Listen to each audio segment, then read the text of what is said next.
Aula de Ciências hoje do sexto ano, nós vamos falar sobre erosão e desmatamento. Eu vou pedir que vocês realizem os exercícios de verso número 3, questão 11 e questão 20. Esse conteúdo está no capítulo 1 da apostila, página 4, 5 e 6.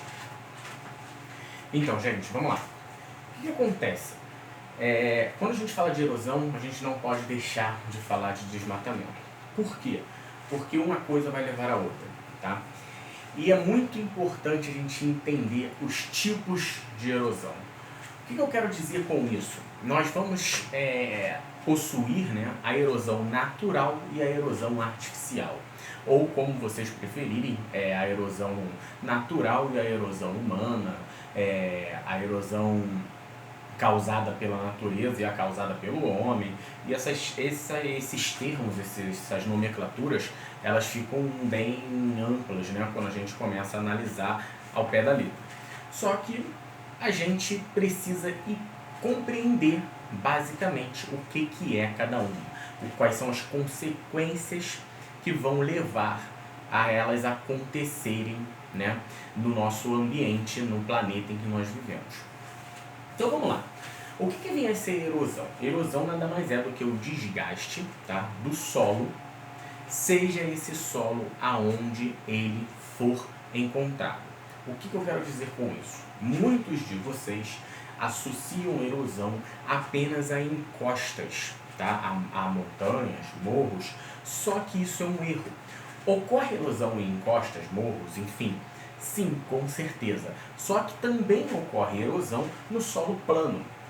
E o porquê que a gente acaba associando erosão principalmente a encostas?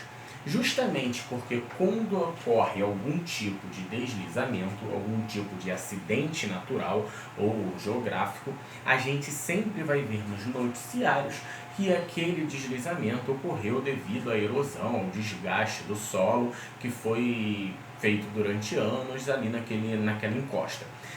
Esse noticiário está correto? Sim, está correto. Só que nós também precisamos entender que não é porque essa erosão, esse deslizamento aconteceu naquele ambiente que a erosão vai ser exclusiva dos ambientes de encosta, né? Da geografia montanhosa. Não.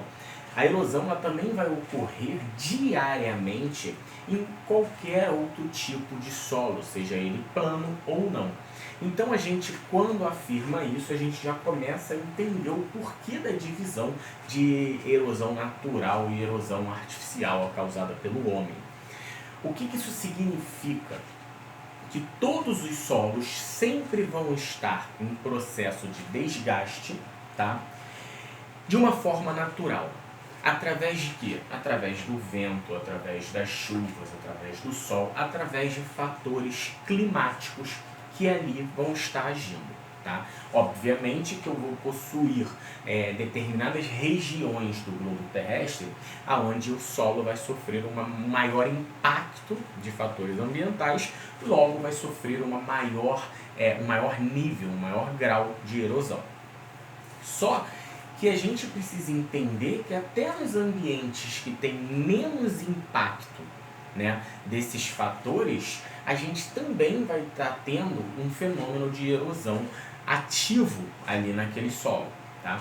Então, quando a gente para ver uma rocha grande e uma praia, por exemplo, que é aquela areia fininha, a gente tem que compreender que até aquela areia se transformar naqueles grãos mais finos, ela passou constantemente por um processo de erosão. Que processo de erosão é esse? É um processo lento, rápido, enfim. Obviamente que a gente para pensar e ver que para que uma rocha enorme se transforme em grãos de areia, a gente vai ter um processo contínuo e lento de erosão. Obviamente que, como eu já disse e repito, em algumas regiões esse processo ocorre mais rápido do que em outros, tá? Só que ele tende a ser um processo, sim, bastante longo. E aí, gente, a gente começa a ver os tipos, né, de sedimentos que nós vamos ter e todos eles vão ser gerados através desse processo de erosão, tá? E aí agora vamos associar a erosão justamente com esses impactos, esses deslizamentos que a gente costuma ver nos noticiários. Se eu tenho uma região montanhosa, vocês concordam comigo que ali aqueles impactos de chuva, de vento, tende a fazer com que aquele solo escorregue, deslize com mais facilidade, até mesmo devido à ação da gravidade?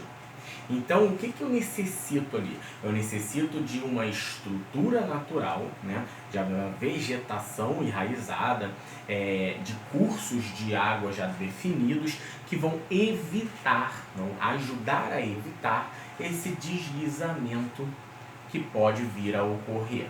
E aí a gente começa a pensar o que isso está ligado, aonde que se liga com o desmatamento. É muito normal quem está acostumado a viajar para o interior, ver nas estradas, né, aquelas fazendas enormes, e tudo aquilo foi desmatado para se construir fazendas, se construir pastos, enfim, monoculturas, seja lá para o que for. E aí a gente para observar, se eu tiro essa vegetação nativa de uma encosta, eu estou ajudando ao quê? Estou ajudando que o processo de erosão ocorra mais facilmente. Por quê? Vamos dar alguns exemplos. Se eu tenho uma vegetação cobrindo o solo, eu ali já minimizo alguns impactos, como por exemplo da chuva. A chuva bater diretamente naquele solo. Primeiro ela vai bater na copa das árvores, na vegetação mesmo que ela seja rasteira, enfim. Então eu já tiro esse impacto. Poxa, professor, mas é um impacto tão insignificante. Não é um impacto insignificante. Ele é insignificante quando a gente passa durante 5 minutos da chuva. Agora, se a gente tem ali constantemente um clima onde tende a ter chuvas semanais, diárias, mesmo mensais, enfim, aquela chuva, aquele processo contínuo, né? Aquele processo que pode vir a acontecer respeitando o clima da região, a gente tem sim um impacto bem relevante, não é insignificante, tá? Então essa vegetação que iria proteger desse impacto primário, né, desse primeiro impacto, ela já foi retirada por uma questão econômica, e aí a gente tem um maior efeito da erosão naquela região. Sem contar que a gente também, quando retira a vegetação, quando desmata determinada região, a gente retira as raízes que ajudam a fixar aquele sedimento ali no solo, e também acaba criando novos cursos de água da chuva, ou até mesmo de próprias nascentes que ali vem a ter. Então, todo esse processo de desmatamento está ligado de forma direta, tá, a esses deslizamentos devido ao aumento da erosão. Então, quando a gente começa a analisar todos esses acidentes, né, desses deslizamentos de terra, a gente começa a perceber que, na sua imensa maioria, ele sempre vai ocorrer aonde? Em regiões que antes tinham uma vegetação nativa e que esta vegetação foi retirada pelo homem justamente para fazer monoculturas, pecuária, enfim, qualquer meio econômico de renda, né? E aí a gente acaba deixando aquela região exposta para que o processo de erosão aumente bastante, podemos dizer assim. E o que se deve fazer para evitar essa erosão artificial causada pelo homem?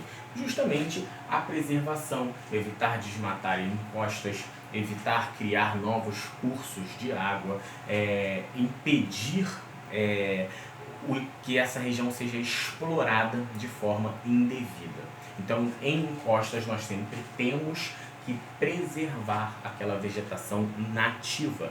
Obviamente que as encostas que já não têm essa vegetação, existem projetos de reflorestamento, tá? Só que mesmo esses projetos de se reflorestar aquelas regiões têm que ser muito bem analisados para não se cometer o equívoco, né, de replantar espécies que não auxiliem contra a erosão naquela região, que também não causam impactos a outras espécies naquela mesma região.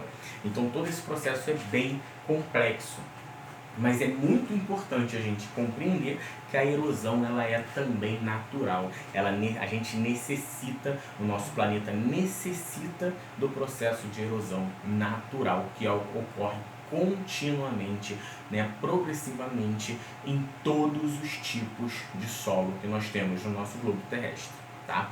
Em algumas regiões com maior intensidade, outras com menor intensidade. O que não podemos é interferir nesse processo, nem aumentando, nem diminuindo esse nível de erosão.